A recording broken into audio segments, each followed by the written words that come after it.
हाँ तो दोस्तों, एंड्योरेंस टेक्नोलॉजीज के क्वार्टर 2 के नंबर्स आ चुके हैं, तो उसी के बारे में हम इस वीडियो में बात करेंगे और जानेंगे कि अब आपको एंड्योरेंस टेक्नोलॉजीज के अंदर इन्वेस्ट करना चाहिए या नहीं। चलिए शुरू करते हैं।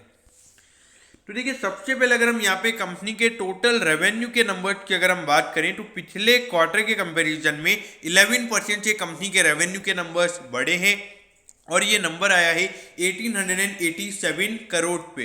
तो देखा जाए तो पिछले क्वार्टर के कंपैरिजन में रेवेन्यू का नंबर बढ़ा है, लेकिन देखिए पिछले क्वार्टर में कोविड की सेकंड वेव थी, तो नॉर्मली कंपनी जितना रेवेन्यू जनरेट करती है उसके कंपैरिजन में वो नंबर कम था। तो देखा जाए तो इतना भी कोई ज़्यादा कंपनी का रेवेन्यू नहीं बढ़ा है।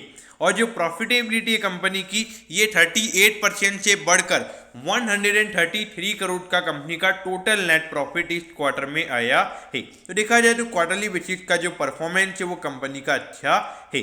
अगर हम ईयर ऑन ईयर बेसिस यानी कि पिछले साल की सेम क्वार्टर से अगर हम कंपनी के रेवेन्यू को कंपेयर करें तो यहाँ पे 6% से कंपनी के रेवेन्यू के नंबर्स बढ़े हैं। तो देखा जाए तो ईयर ऑन ईयर बेसिस का जो रेवेन्यू ग्रोथ का नंबर है वो इतना ज़्यादा नहीं है, लेकिन जो प्रॉफिटेबिलिटी वाला नंबर है ये 20% से गिरा है और 133 करोड़ पे ये नंबर निकल कर आया है। तो यहाँ पर एज ए शेयर होल्डर आपके माइंड में एक क्वेश्चन होगा कि ये 6% से अगर रेवेन्यू बढ़ा है तो प्रॉफिटेबिलिटी 20% से क्यों गिरी है।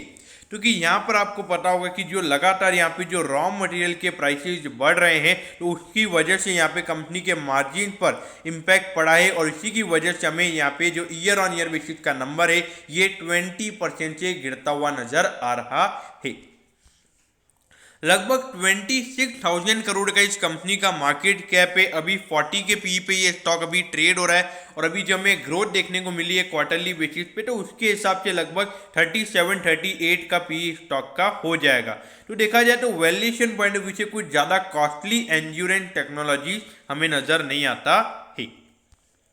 अब ये देखिए, अगर 1920 में कंपनी के रेवेन्यू के नंबर्स कम हुए थे और उसके बाद भी हमें कंपनी के रेवेन्यू के नंबर्स कम होते हुए नजर आए थे, लेकिन अगर हम प्रॉफिटेबिलिटी की बात करेंगे तो यहाँ पर प्रॉफिटेबिलिटी पिछले साल ही कम हुई है, बाकी उससे पहले कंपनी के नेट प्रॉफिट के नंबर्स बड़े थे।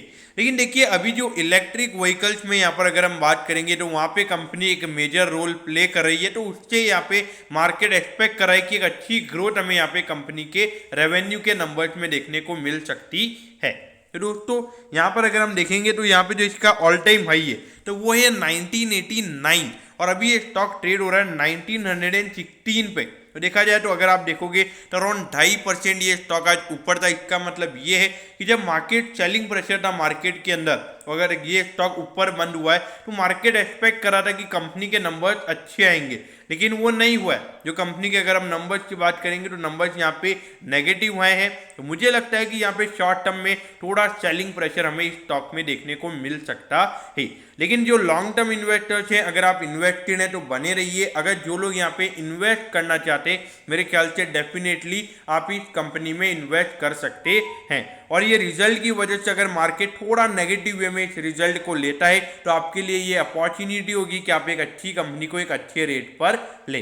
तो दोस्तों मैं होप करता हूँ कि एंड्योरेंस टेक्नोलॉजीज के क्वार्टर 2 के नंबर्स के बारे में आपको सब कुछ पता चल गया होगा। अगर आपकी कोई भी क्वेरीज है तो आप कमेंट कीजिए, मैं ज़रूर आपके कमेंट पर रिप्लाई करूँगा। ओके दोस्तों, thank you, have a nice day.